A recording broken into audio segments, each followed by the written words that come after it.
Assalamualaikum warahmatullahi taala wabarakatuh. Selamat datang kembali di Fiksi Cerita Horor.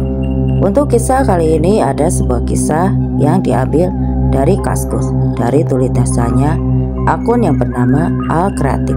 Dan untuk kisah yang akan saya bawakan kali ini yaitu sebuah kisah yang berjudul Disukai Jin Penunggu Alas Roban. Dan untuk seperti apa kisahnya, mari kita masuk ke ceritanya. Cerita ini dimulai sekitar akhir tahun 2008, di mana saya diminta teman saya untuk menemani ambil mobil kantor di Madura dan dibawa ke Jakarta. Oh iya, teman saya bernama Amir, nama samaran. Dia tidak mau disebut namanya di dalam cerita ini. Dia bekerja sebagai driver di salah satu kontraktor untuk proyek jembatan Suramadu.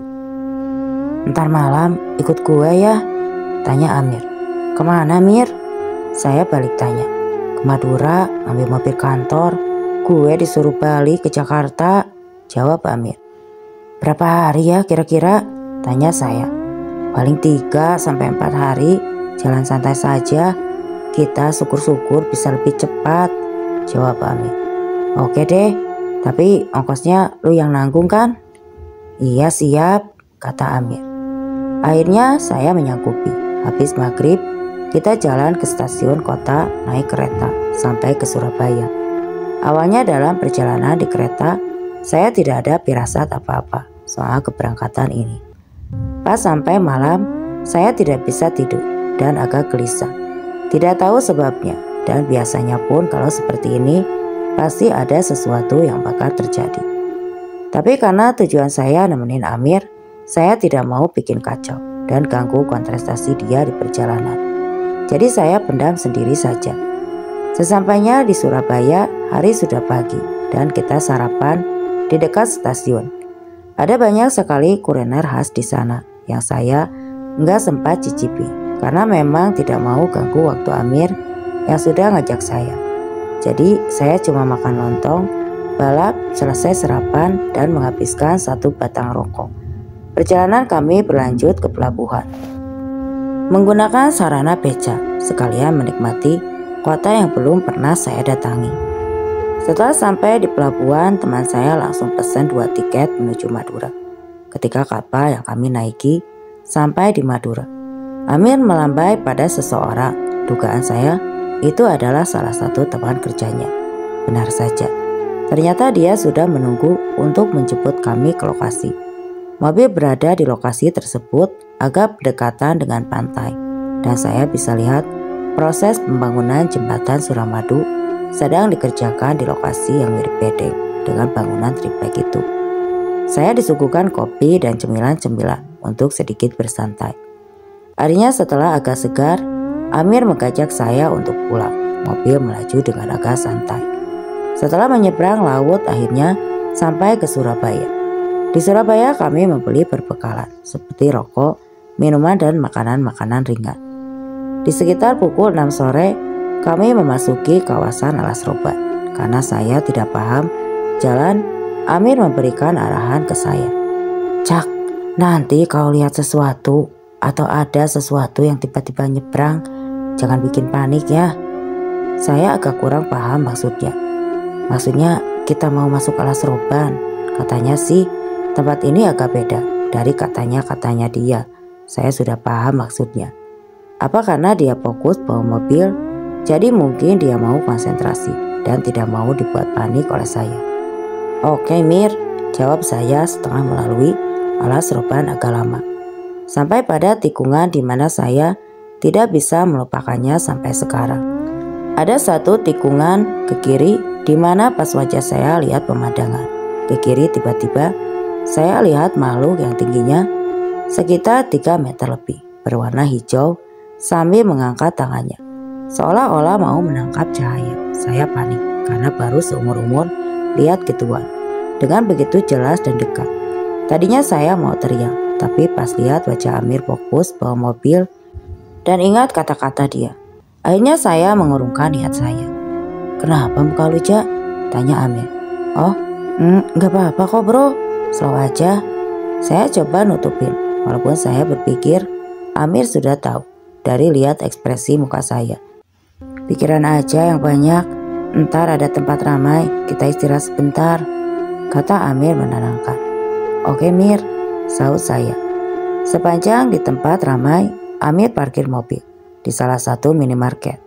Dia kembali beli rokok untuk stok dan persediaan minuman. Karena stok sudah habis dan saya belum cari tahu apa-apa ke dia karena takut ganggu konsentrasi dia. Akhirnya setelah agak lama, kami melanjutkan perjalanan ke Jakarta. Singkat cerita, kami sampai di daerah Tegal, tepatnya saya lupa daerah mana. Terlihat Amir mulai agak lelah dan memutuskan untuk beristirahat. Tapi karena sudah malam dan kondisi sepi, kami hanya menemukan pom bensin tua yang tampaknya sudah tidak terpakai. Kita istirahat di sini ya, kata Amir. Hah? Wah, gila ini orang. Perasaan saya mulai tidak karuan karena dia yang bawa mobil. Akhirnya saya nurut saja. Oh iya, sekedar informasi. Waktu itu saya belum bisa bawa mobil. Jadi sepanjang perjalanan, Amirlah yang menyupiri. Ketika mobil dimatikan, si Amir langsung pulas tertidur. Dan saya berusaha untuk memejamkan mata. Namun antara setengah sadar, saya melihat ada tangan yang masuk ke sela-sela kaca jendela mobil yang saya buka. Saya langsung kaget dan otomatis membangunkan Amir. Kenapa lu? Kata Amir. Gak apa-apa kok, jawab saya takut membuat dia panik. Ada-ada saja lu, kata Amir lagi sambil melanjutkan tidur. Saya berusaha meyakinkan diri kalau itu hanya halusinasi saja dan berusaha kembali tidur. Dalam mimpi saya melihat seorang gadis berusia 10 tahunan dengan rambut poni yang lurus dan memakai baju putih menyeberang di pom bensin yang saya tiduri ini. Dia digandeng entah adiknya atau bukan, sekitar umur 3 tahun, berkepala botak dan hanya memakai pampers saja. Dalam mimpi tersebut, mobil saya mau keluar dari pom bensin dan mereka nyebrang sambil matanya melotot ke arah saya. Saya berteriak di dalam mimpi karena di dalam mimpi itu buat nabrak, kedua anak itu bertabrakan. Amir, itu setan, teriak saya kepada Amir di dalam mimpi. Mata kedua anak itu terus melotot ke arah saya dan membuat saya terbangun. Tidak pakai pikir panjang, akhirnya saya bangunin Amir. Bangun Mir, ini tempat gak aman, kata saya. Tidak peduli dia mau marah atau gimana, Amir pun kaget dan langsung menyalakan mobilnya. Kami pun melanjutkan perjalanan balik ke Jakarta. Mobil masih melaju dengan santai, melanjutkan perjalanan ke Jakarta. Sementara rokok dan minuman hampir habis dan mata pun masih agak ngantuk. Akhirnya kami memutuskan untuk cari warung buat ngopi-ngopi dan beli berbekalan. Sesampainya di warung tempat istirahat, terlihat pengunjung ada ramai. Ada bis juga yang terparkir di depan warung tersebut. Dan beberapa sepeda motor plat B yang terparkir terdapat di musola di samping warung. Saya langsung cari toilet buat cuci muka dan buang air kecil. Sementara Amir pergi ke warung buat beli berbekalan untuk di jalan nanti. Setelah selesai, saya langsung samperin Amir yang lagi asik ngopi di bangku depan warung. Kunci mobil mana Mir? Kata saya. Mau ngapain lu? Jawab Amir. Mau rebahan di mobil. Gak ngopi lu? Tanyanya. Enggak lah, paling ngerokok aja di mobil. Amir pun memberikan kunci mobilnya ke saya. Setelah membuka sedikit kaca jendela mobil, saya nyalain sebatang rokok sambil mundurin jok mobil sedikit biar bisa lempengin kaki. Posisi duduk saya di bangku sopir sebelah kanan karena takut kalau saya kepolesan dan mobil gak terkunci, entah dibawa kabur maling. Dari jauh Amir nampak mengangkat sebelah tangannya dan tampak tersenyum ke saya. Saya balas sambil mengangkat tangan. Dalam hati saya berpikir, gak jelas amat sih, mungkin efek lelah kali. Setelah beberapa lama di warung itu, Amir berjalan kembali ke mobil, di mana saya masih asik dengerin lagu Iwan Fals. Cewek tadi mana? Kata Amir. Cewek yang mana? Tanya saya bingung. Ya elah, gue tahu kalau lu jangan bohong dah, kata Amir.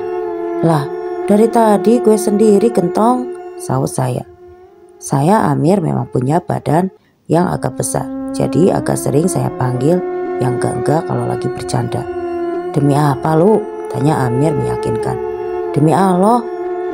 Ngapain sih lu? Datang-datang nyanyain cewek, tanya saya. Amir pun mulai pucat. Demi Tuhan, gue lihat cewek duduk di sini. Makanya gue ngangkat tangan gue ke dia, kata Amir. Oh, berarti dia bukan senyumin saya toh. Wah, mulai lagi. Gini ya sudahlah. Bismillah saja, kita lanjut jalan. Baca-baca doa aja di jalan, biar gak ada kejadian apa-apa, lanjut Amir.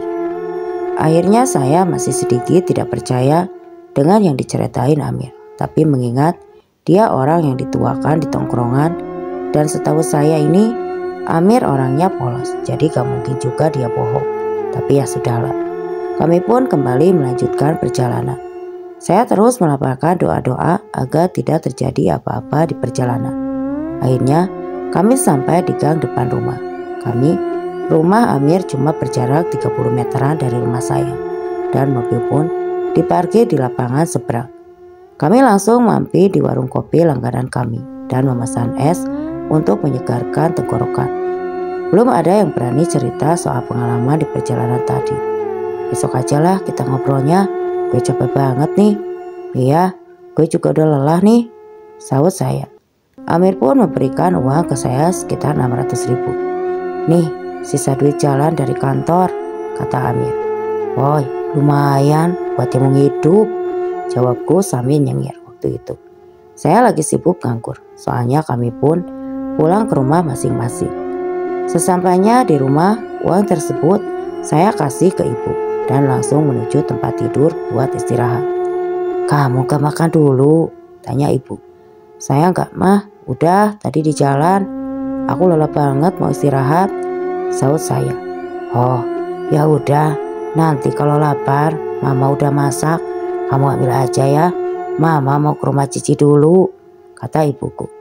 Iya mah, sahutku. Cici adalah panggilan untuk kakak saya nomor 2. Gak tahu sebabnya kenapa mbok saya dipanggil Cici sama adik-adiknya, termasuk saya. Padahal kita keluarga Betawi tulen. Saya langsung tertidur pulas. Dalam mimpi saya digandeng oleh seorang wanita cantik. Dan sampai sekarang kecantikannya masih bisa saya ingat jelas. Kami jalan bergandengan. Saya terus tatap wajah dia. Terlihat dia senyum kecil sambil sesekali menengok ke arah saya. Saya ngerasa udah sayang banget sama dia. Kayak pacaran udah puluhan tahun deh. Tiba-tiba saya dibangunin ibu dan sudah banyak orang yang berkumpul. Badan saya menggigil dan bibir saya merasa kaku. Saya mengalami demam hebat. Jak, bangun, sadar Jak. Suara ibu terdengar nangis. Ya Allah, ini dari mana emang anak? Ada suara orang tua yang saya dengar dan ternyata itu adalah Pak Hasim. Salah satu orang pintar kenalan ibu saya. Pak Hasim ini orang pintar dari Cirebon. Dia termasuk orang yang ahli dalam pengobatan urat saraf dan supranatural. Sekarang Pak Hasim menjadi pegangan oleh salah satu perusahaan besar di Tanjung Priuk. Ada yang ikutin nih, jin dari hutan, kata Pak Hasim. Ya Allah Pak, tolong dibantu gimana baiknya, kata ibu saya. Sebentar, saya mau tanya dulu maunya apa. Ini jin, sahut Pak Hasim sebelum melakukan ritual. Dia menaruh gelas berisi air putih di atas kepalanya dari posisi duduk bersila. Badannya mulai memutar dan bergerak. Anehnya, gelas tidak jatuh. Dia bicara dalam bahasa Jawa. Oh, jadi gitu. Gak bisa lah. Dari banyaknya kata-kata yang keluar, cuma itu kata-kata yang saya paham. Akhirnya Pak Hasim selesai dengan ritualnya. Bagaimana Pak ini anak? Katanya lewat depan istana, dia badannya wangi dan di sini ini suka sama dia. Malah tadinya minta dinikahi. Apa? Nikah sama jin? Gimana sebar undangannya? Fitting gaun pengantinnya, foto priwetnya. Kalau emang kejadian, semua saling pandang satu sama lain. Gak bisa ngomong apa-apa lagi. Tenang saja, saya sudah bilang kalau kalian itu beda alam. Kalau suka, cukup dampingi saja, jagain aja, jangan bertindak lebih, kata Pak Hasim. Akhirnya setelah obrolan panjang, dikasih minum oleh Pak Hasim dan kembali tidur. Di mimpi berikutnya, saya kayak ada di sebuah rumah besar dan ada pelayan lengkap dengan perabotan mewah. Saya jalan sambil dipegangi wanita yang ada di mimpi saya yang pertama. Ada seorang ibu yang berumur sekitar 50 tahunan dan saya tanpa sadar panggil dia mama. Seingat saya dalam mimpi itu saya berjalan dan melewati dia yang sedang berdiri sambil menganggukkan kepalanya. Saya menyapa dia. Dan dia tersenyum membalas sapaan saya. Padahal nggak kenal siapa ibu-ibu ini. Di hari kedua rumah saya kedatangan tamu. Keluarga saya adalah keluarga besar. Jadi kalau ada anggota keluarga yang sakit, maka saudara pasti pada datang menjenguk. Kondisi saya masih terbaring di tempat tidur. Dan tahu-tahu salah satu adik ibu nyamperin saya sambil pegang sebelah tangan saya. Setelah beberapa lama, dia memejamkan mata. Akhirnya dia bicara. "Kamu jangan gegabah ya, Jak. Ada jin yang lagi deketin kamu. Terus dari awal masuk, Encing udah punya perasaan gak enak," kata Encing. "Encing tahu dari mama ya?" tanya saya. "Enggak, belum. Encing belum ngobrol sama mama." "Emangnya mama sudah tahu?" tanya dia. Saya diam gak jawab karena bingung. Campur kondisi badan yang gak fit. Kok bisa sama ya antara omongan dia sama Pak Asih, pikir saya. Saya terus dimimpiin sama nih cewek. Dan mimpi ketiga ini saya seperti berkomunikasi sama cewek. Saya seperti ada di sebuah taman yang depannya hutan lebat. Kami duduk berdua di bangku taman tersebut. "Kamu harus percaya kalau saya ada dan selalu ada dekat sama kamu," kata dia. "Saya buka dialog dengan kamu di saat kamu mau dan agar kamu yakin dengan keberadaan saya. Selanjutnya, lagi badan kamu demam karena belum terbiasa dekat dengan saya. Besok kamu akan sembuh dan normal lagi." Dia menutup pembicaraan dan saya pun terbangun setelah melewati demam hebat selama 3 hari. Akhirnya saya sembuh total, percis seperti yang perempuan itu bilang di dalam mimpi. Semalam entah kebetulan atau memang saya masih belum yakin tentang semuanya. Pagi itu seperti pagi-pagi yang sudah saya jalani sebelumnya. Sebagai pejabat atau pengangguran Jakarta Barat, pada umumnya seduh kopi, rokok dan duduk sambil nonton TV. Ibu saya adalah seorang ibu rumah tangga biasa yang sangat peduli dengan anak-anaknya. Setelah memberikan gorengan sebagai pendamping kopi, ibu mulai buka obrolan. "Kamu udah sembuh?" "Udah mah, alhamdulillah, sehat banget malah," jawab saya. "Kalau iseng ke bengkel papa saja, bantuin di sana," kata mama. "Oh ya udah, nanti ya mah, saya selesaikan ngopi dulu," jawab saya. Ibu saya punya usaha servis alat-alat kantor seperti komputer, mesin absen, penghancur kertas dan lain-lain. Dan kebanyakan karyawan di sana abang-abang saya. Setelah saya habiskan kopi dan beberapa batang rokok, saya bersiap menuju toko ibu di daerah Kalideres, Jakarta Barat. Dari posisi rumah saya, kekembangan perjalanan kira-kira 30-40 menit jalan santai menuju lokasi toko. Sebelum berangkat saya pamit dulu ke ibu dan menghidupkan rokok lagi. Sebagai teman perjalanan biasanya, saya selalu lewat rute kampung atau jalan alternatif menghindari jalan raya. Karena belum punya SIM, tapi kali ini saya niat mau lewat jalan raya saja agar bisa memangkas waktu lebih cepat.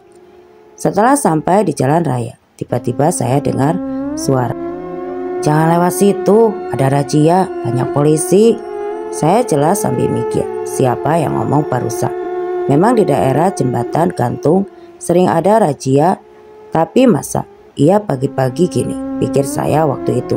Namun untuk jaga-jaga, akhirnya sebelum jembatan saya coba berhenti dan belok sedikit ke kiri, di mana saya bisa memantau lokasi seberang jembatan yang sering ada razia tersebut. Dan benar saja, ada razia besar-besaran di situ. Waduh, akhirnya saya lanjut belok kiri dan masuk jalan alternatif. Di perjalanan saya masih bingung siapa yang bicara. Jelas banget tadi. Dengan kecepatan dan tiupan angin, mustahil ada suara tanpa teriak yang bisa terdengar. Jelas, apalagi saya pakai helm. Tiba-tiba suara itu terdengar lagi. Jangan bingung, saya sudah bilang akan aku buka dialog antara saya dan kamu kan. Sekarang kapanpun kita bisa ngobrol bebas. Suara itu jelas banget. Ya, aku ingat. Saya sampai-sampai saya berhentiin motor saya. Apa ini yang ada di dalam mimpi saya? Dan benar, kamu yang dari alas roban. Saya coba berbicara sepelan mungkin, agar suara saya cukup saya saja yang dengar. Takut dibilang gila. Ya, benar. Dan saya adalah salah satu yang terkuat di sana. Lanjutnya, pikir saya ini adalah halusinasi atau apalah. Karena saya pernah lihat berita bahwa banyak yang sering dapat bisikan-bisikan yang berakibat bunuh diri dan lain-lain. Jadi perbincangan saya cukupkan dan lanjut jalan lagi. Sesampainya di toko ibu, saya di sana cuma ada abang saya yang nomor 5. Oh iya, saya 6 bersaudara dan saya anak terakhir. Jadi saya sama abang saya lebih akrab dibanding sama abang-abang saya yang lainnya. Pada kemana bang? Tanya saya. Pada keluar, ada kerjaan di luar. Udah sembuh? Saut abang saya. Sudah bang. Kata Pak Hasim, lu ditemenin jin ya? Tanya abang saya. Iya, barusan juga gue ngalamin kejadian aneh lagi. Saut saya dan saya pun mulai menceritakan semuanya ke abang saya. Soal kejadian pagi ini. Wih, enak dong. Coba saya minta datangin orang pelanggan. Maksudnya gue dari tadi belum ada pemasukan nih. Asal buat beli rokok aja, kata abang saya sambil bercanda. Coba ntar gue tanya bisa atau enggak, saut saya. Lalu saya kembali fokus dan bicara sepelan mungkin agar tidak terlalu mencolok. Maaf, abang saya dan saya butuh pembuktian. Apakah obrolan ini cuma halusinasi atau memang benar kamu ada? Abang saya minta didatengin pelanggan.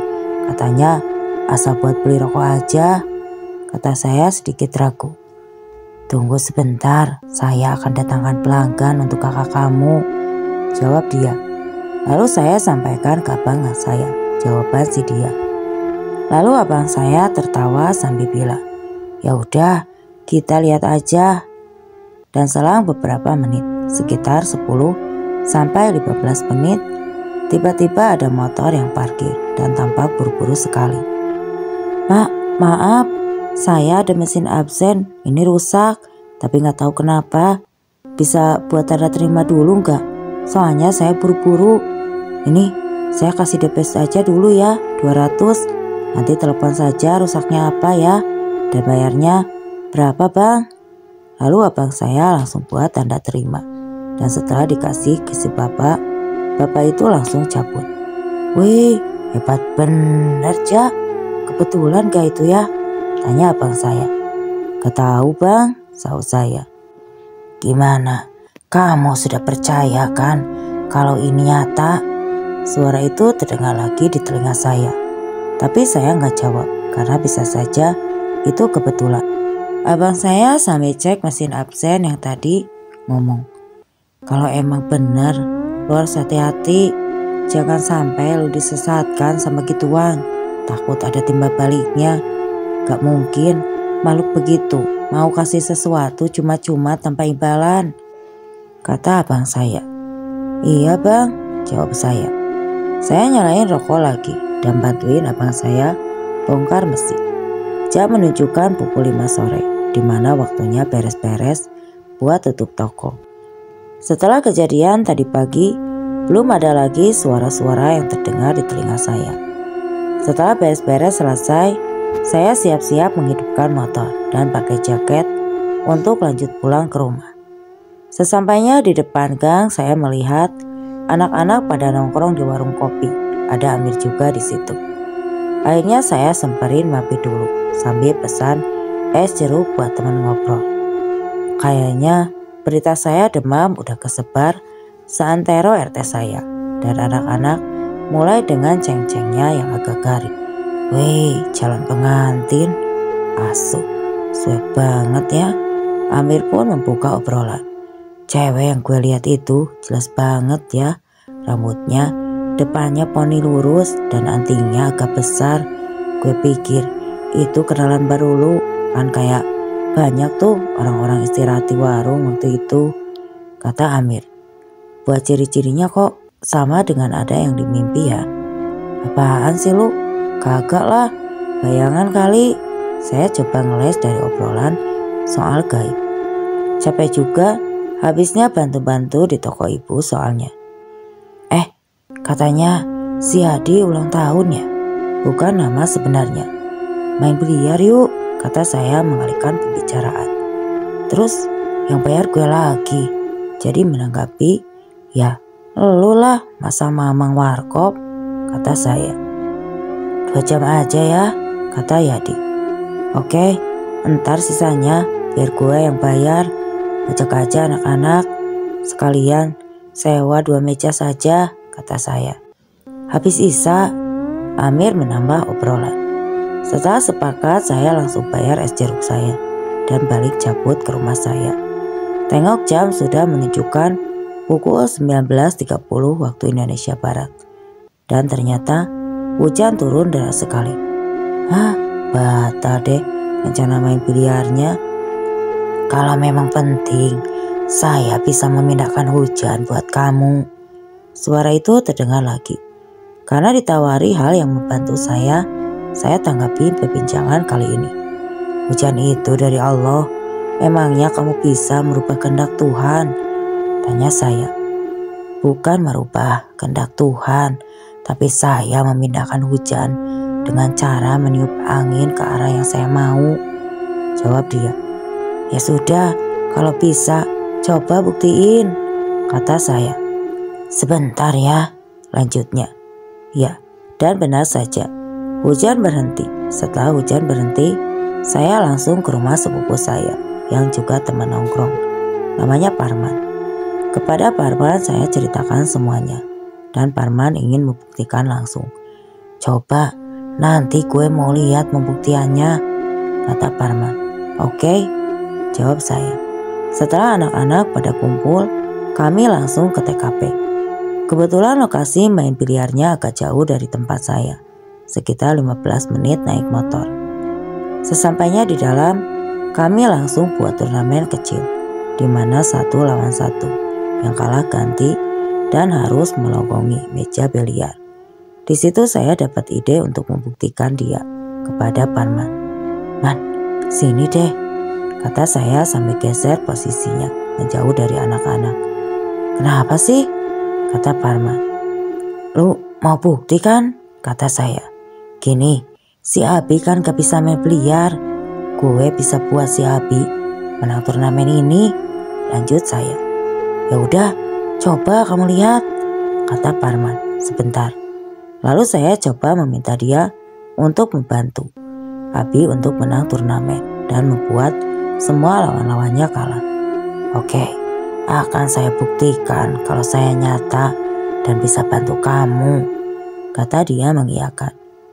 Akhirnya permainan pun dimulai dan anehnya setiap lawan yang ketemu sama Abi pasti kalah, termasuk saya. Sampai ke babak final di mana Abi harus ketemu Dedi. Dedi adalah salah satu yang jauh dan sering ikut turnamen biliar tingkat pemula. Saya agak ragu apa bisa si Abi yang pegang stick aja gak bener bisa ngalahin Dedi. Benar saja, semua bola 1-8 habis dibabat oleh Dedi. Oh iya, permainan yang kami mainkan adalah bola 9. Jadi kalau bisa masukin bola ke 9 lubang, dialah pemenangnya. Dan ketika Dedi akan mengeksekusi bola ke 9 yang sudah ada di pinggir lubang, tiba-tiba bola putih Dedi pun ikut masuk dan akhirnya kembali Abi yang menang. Parman mendekati saya.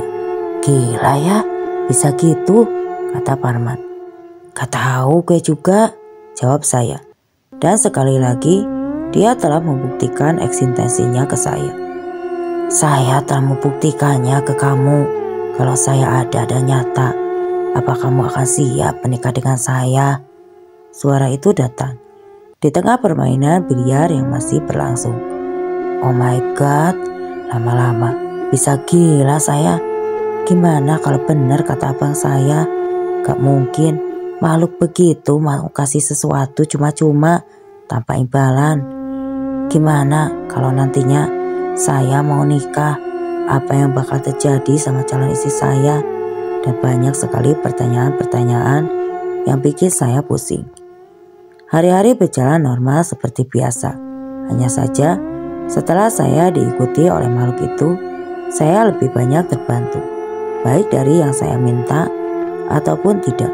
Dan percakapan pun lebih sering. Karena saya sudah terbiasa dengan kehadiran dia di sini. Saya karena beberapa teman dan tetangga tahu soal kejadian ini. Maka kadang kalau ada alasannya masalah seputar gaib, di sana saya dipanggil untuk kasih bantuan. Misalnya pada malam 17-an, di mana para remaja bergadang untuk pasang-pasang bendera dan panggung untuk lomba. Ada salah satu warga yang kesurupan. Dia nangis-nangis dan tertawa seperti kuntilanak. Kadang-kadang membanting-banting badannya, juga untuk ketahanan saya yang kebetulan ada di TKP. Disuruh untuk bantu ngusir kuntilanaknya. Udah, jangan bohong aja. Ajak ngobrol tuh, maunya apa? Kata Parman. Lah, apa gue sih? Panggil aja Pak RT atau Ustadz Somad. Sahut saya malas. Pak RT emang mau bikin surat pindah tuh Kunti. Udah, sebisa lu aja lah. Parman agak memaksa. Ada-ada saja nih. Di samping saya malas, saya juga gak tahu harus gimana. Saya kan bukan dukun yang punya ritual-ritual seperti halnya Pak Hasim. Misalnya, akhirnya saya deketin itu orang yang lagi dipegangin warga lain. Ketika saya mau buka obrolan, tahu-tahu dia sudah buka omongan duluan. Gak usah khawatir, di dalam dunia kami dia cuma babu atau jendela rendah. Mau saya bakar atau gimana? Kata dia. Gak usah lah, suruh pergi aja. Tapi keluarnya nunggu apa-apa dari saya. Ya biar terlihat dramatis. Sahut saya mau pamer. Ya sudah, terserah saja, kata dia. Akhirnya saya pura-pura menjamin mata. Terus mulut komat-kamit gak jelas dan seperti di acara-acara penampakan. Saya pura-pura usap wajahnya dari bawah sampai ke ubun-ubun yang kesurupan. Pak, sampai di atas ubun-ubunnya saya sedikit teriak. Keluar lu. Lalu yang kesurupan tadi terlihat lemas dan sedikit menangis. Hebat juga ini akting gue. Padahal tanpa diketahui juga udah bisa diusir dari tadi. Menurut pengakuan yang kesurupan tadi, dia melihat ada wanita yang duduk di atas panggung sambil goyang-goyang kaki. Lama-lama dilihat dan tahu-tahu dia sudah tidak sadar. Karena saking seringnya saya dialog sama dia, bahkan udah banyak teman ngobrol saja. Bahkan ketika ayah saya meninggal, dia coba menghibur saya. Ayah kamu sudah bahagia banget di sana. Ketika manusia meninggal, jasadnya akan membusuk di tanah, namun rohnya tetap ada dan mereka punya kehidupan juga di alam sana. Sama seperti kita, hidup. Namun bedanya, mereka itu tidak punya nafsu lagi. Dan di waktu-waktu yang memungkinkan, dia bisa datang baik lewat mimpi ataupun kehidupan nyata. Kata dia, gak tahulah, saya anggap ini anugerah atau apa. Karena sekali lagi saya ingat pesan abang saya. Gak mungkin makhluk begitu mau kasih sesuatu cuma-cuma tanpa imbalan. Pernah sewaktu-waktu saya lagi boncengin ibu pakai motor. Dan ada dua remaja yang geber-geber motor di samping saya sempat hilap dan mengucap, enak jatuh tuh anak. Baik, tiba-tiba terdengar suara di telinga saya. Dan langsung saja, tidak ada angin, tidak ada hujan, itu anak jatuh ke samping kiri. Seperti ada yang mendorong dari sebelah kanannya. Padahal kondisi jalannya lurus dan lancar. Wah, butuh hati-hati di mulut. Karena telah lama ngobrol, kita jadi seperti sudah saling kenal karakter dan sifat masing-masing. Saya tahu sifat dia agak pecemburu karena pernah waktu di mall, saya waktu itu lagi lihat-lihat sepatu di salah satu kios di mall tersebut. Tidak sengaja Saya lihat perempuan pakai celana yang pendeknya super sekali. Ya, namanya laki-laki, saya lihat dia jalan sampai kepala saya ngikutin kemana arah itu cewek jalan. Tahu-tahu itu cewek jatuh dan semua belanjaannya itu jatuh berantakan. Waduh, jangan-jangan ulah dia nih. Ya, masih utuh, cuma jatuh, gak mati tuh. Itu suara orang dia terdengar keras banget di telinga saya. Wah, kacau nih saya. Saya gak jawab dan pura-pura on aja waktu itu. Sambil kembali milih-milih sepatu Adidas yang saya suka. Pada suatu malam saya penasaran sama dia. Baik namanya, dunianya, dan lain-lain. Karena setelah beberapa lama ngobrol, saya tidak pernah sekalipun tanya siapa nama dia. Pas saya lagi rebahan dan mau tidur, saya coba buka percakapan dengan dia. Maaf, kamu ada tanya saya? Pelan sekali. Takutnya ibu di kamar sebelah dengar. Ya, kenapa? Dunia kamu itu kayak gimana sih? Dunia jin. Nama kamu dan asal kamu apa seperti yang ada di film-film di TV? Tanya saya. Enggak lah, yang ada di TV itu ya cuma hayalan-hayalan manusia saja yang ketakutan. Akhirnya muka kami dijelek-jelekin sama mereka, kata dia. Tuhan menciptakan kami sama seperti manusia, punya kehidupan normal, dan dikasih kebebasan memilih jalan hidup dan agama. Makanya ada jin kafir dan juga jin muslim, kata dia. Waktu perpindahan kali, saya ngerasa kalau dia tiduran juga di samping saya. Gak tahu perasaan atau emang benar. Jin kafir juga ada dua golongan. Ada yang jin non muslim, dia tidak mengganggu, dan ada jin yang jahat. Dan di atas kawanan jin jahat ada iblis yang memang ditugaskan untuk membuat manusia menyimpang dari jalan Tuhan. Misalnya mengabulkan permohonan orang yang ingin cepat kaya dengan jalan persugihan, berubah jadi hewan, bahkan berubah jadi roh orang yang meninggal dengan maksud meminta persembahan kepada yang masih hidup, kata dia. Apa kamu mau lihat langsung biar gak penasaran? Tanya dia. Emang bisa buka mata batin gitu kayak di iklan-iklan atau lewat mimpi? Tanya saya. Langsung saja, kata dia. Dan sebelum saya sempat tanya-tanya lagi, tiba-tiba mata saya ngantuk berat dan badan terasa diayun-ayun ke atas, ke bawah, ke kiri dan ke kanan, pelan banget. Rasanya enak banget. Tahu-tahu badan saya merasa enteng. Dan saat saya gerakin tangan kanan saya melihat ada satu tangan lagi yang terlihat pucat. Buset, jadi itu jasad saya. Akhirnya saya pelan-pelan melihat bayangan perempuan yang berdiri di samping saya. Perlahan-lahan wajahnya semakin terlihat jelas banget dan benar. Dia adalah jin perempuan yang selama ini ngobrol sama saya. Parasnya cantik banget, ayu, mengenakan baju adat Jawa seperti kain batik, namun tertutup rapat. Kain batik itu menutupi rapat sampai kaki. Rambutnya terurai panjang sepinggang. Dia menjulurkan tangannya ke saya yang kondisinya masih tertidur. Saya pegang tangannya dan dia bantu saya untuk berdiri. Ringan banget, seolah-olah gak ada gravitasi di sini. Badan dia kayak ngeluarin cahaya terang agak biru.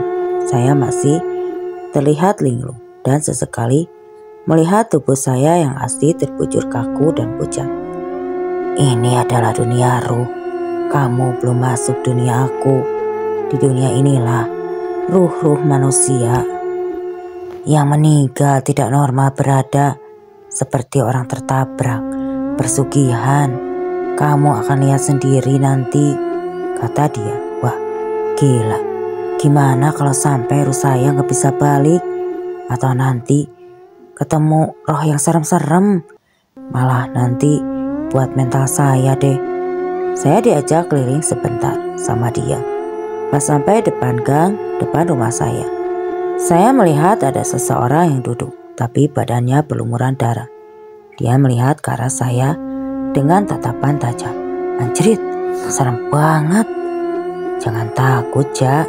Mereka gak akan bisa nyentuh kamu selagi ada aku di samping kamu, kata dia. Duh, kata-kata itu harusnya kata-kata laki-laki buat cewek. Kamu jangan takut selama aku ada di samping kamu. Ngapain jadi dia yang ngomongin gitu? Jadi terlihat lemah amat gue ya. Setelah banyak melihat hal-hal aneh, saya udah mulai malas. Apa dunia kamu masih lama?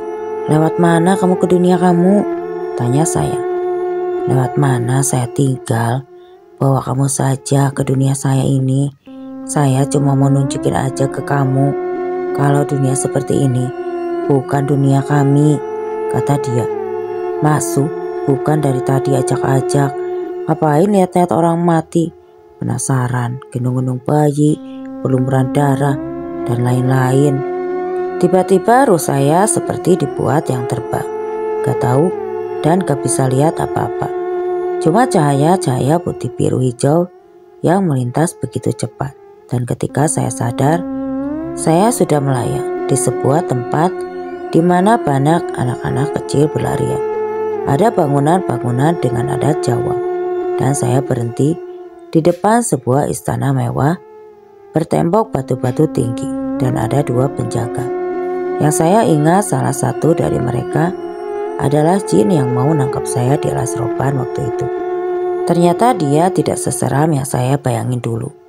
Karena malam itu saya cuma lihat badannya yang tinggi besar dan agak hijau.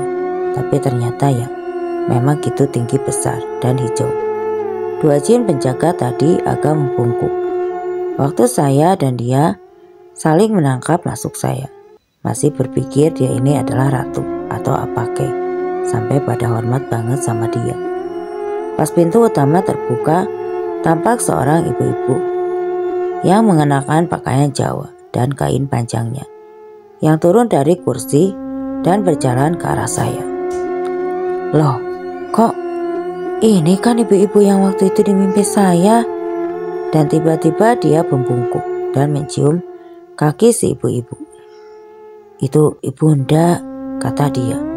Oh, ternyata ini toh ratu penguasa alas roban. Aroma wanginya khas banget dan paras mukanya benar-benar bijaksana sekali. Istana ini benar-benar indah banget. Banyak ornamen-ornamen dan kaligrafi Arab yang terbuat dari emas dan permata yang berkilauan. Sesekali saya coba sentuh permata-permata itu dan rasanya dingin banget. Yang masih saya kurang paham adalah bahwa badan saya ini berbentuk roh, tapi kok masih bisa merasakan dingin, hangat, dan terasa banget jika dicubit. Saya perhatikan bagian-bagian tubuh saya yang pernah ada bekas luka, tapi semuanya hilang. Oh, ini toh yang dibilang ruh atau arwah saya.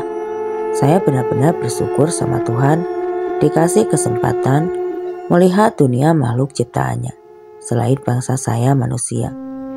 Saya duduk berdua dengan dia di sebuah pendopo depan istana sambil mengagumi dunia yang baru saja saya datangi. Semua bergerak sangat cepat dan saya lihat ada para pengawal istana yang terbang dengan cepat dan masuk ke istana. Ada tamu yang datang dari selatan, kata dia. Tamu siapa? Tanya saya. Belum sempat dia jawab, saya lihat ada rombongan dari atas dan turun pas depan istana. Pakaian mereka dominan hijau dan dilapisi motif emas. Di tengah rombongan ada wanita yang tingginya sekitar 180-an cm. Saya tahu karena tinggi saya 170. Dan pas saya berdiri, dia terlihat lebih tinggi sedikit dari saya. Saya mau tanya itu rombongan dari mana ke dia. Saya tengok dia sudah tidak ada. Kemana ini orang? Saya lihat di depan istana itu, ratu dan petinggi-petinggi kerajaan berdiri menyambut kedatangan rombongan tadi, termasuk dia yang tahu-tahu sudah ada di samping ibunya. Rombongan tadi didominasi oleh wanita dan salah satu dari mereka menatap ke arah saya sambil tersenyum dan menundukkan kepala. sambut dengan senyuman dan tundukan kepala saya juga. Lalu rombongan tadi memberikan bingkisan berupa kotak dan surat yang langsung diterima oleh Ibu Ratu. Setelah memberikan bingkisan dan surat tadi, rombongan itu langsung terbang lagi dan dengan cepat hilang dari penglihatan saya. Itu tamu dari kerajaan laut. Tiba-tiba suara itu terdengar di samping saya. Astaga, bisa gak sih gak ngagetin, kata saya agak sewot. Di dunia kami, hal ini udah biasa, kata dia. Selatan, jangan-jangan sebelum saya mau sebut penguasa laut selatan, dia langsung memotong percakapan saya. Ya, jangan sebut nama itu sembarangan di dalam dunia kami. Sebut nama sama panggilan.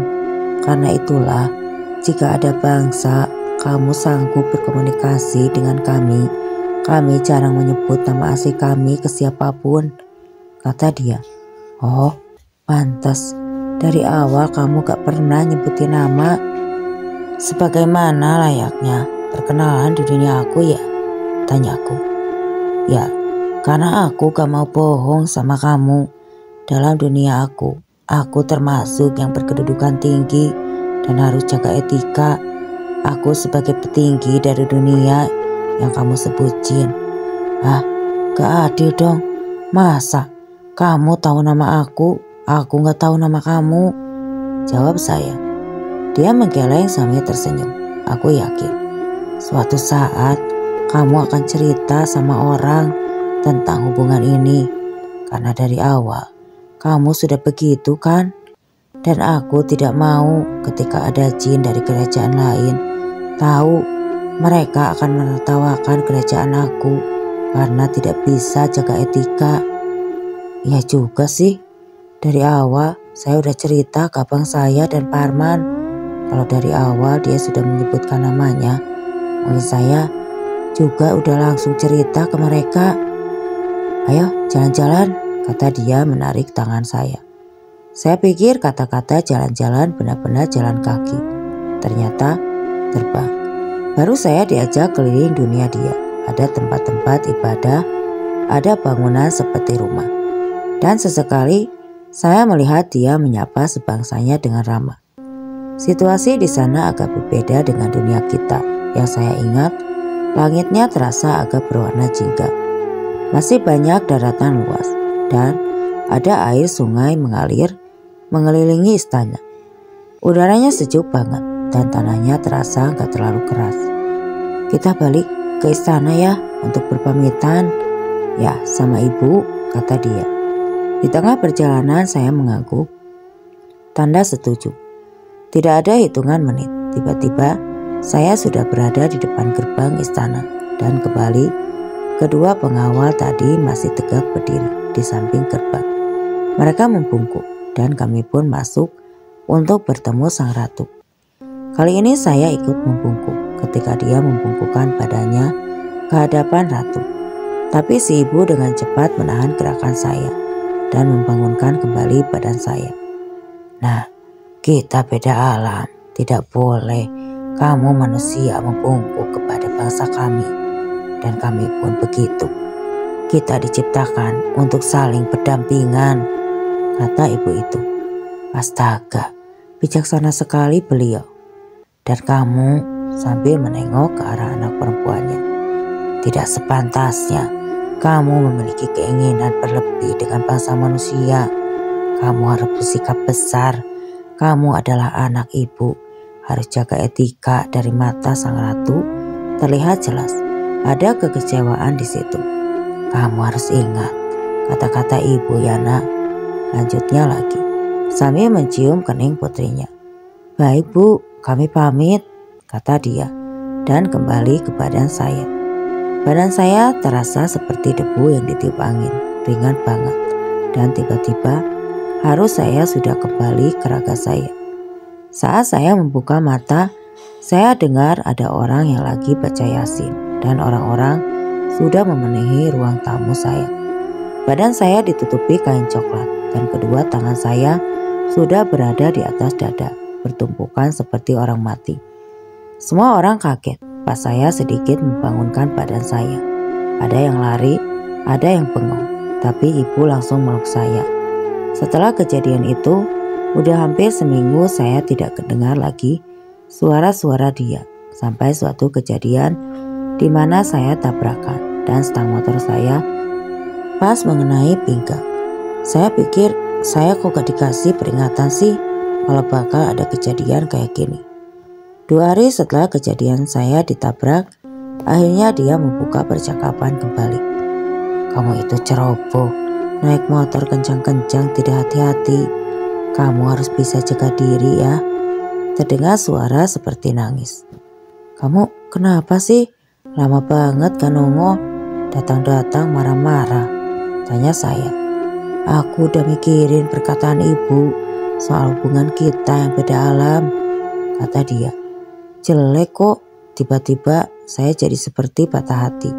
Padahal kan emang kudu begitu. Udah tahu bakal gimana nih. Tapi kamu gak usah takut. Aku akan ada ketika kamu benar-benar membutuhkan. Aku akan selalu mengasihi kamu. Kamu pasti lebih bahagia dengan bangsa kamu sendiri, kata dia. Dan kali ini benar-benar terdengar nangis. Cinta kami bangsa jin, bukan main-main. Kami jatuh cinta tidak mudah, dan kami juga membenci sebab hubungan kita memang berakhir.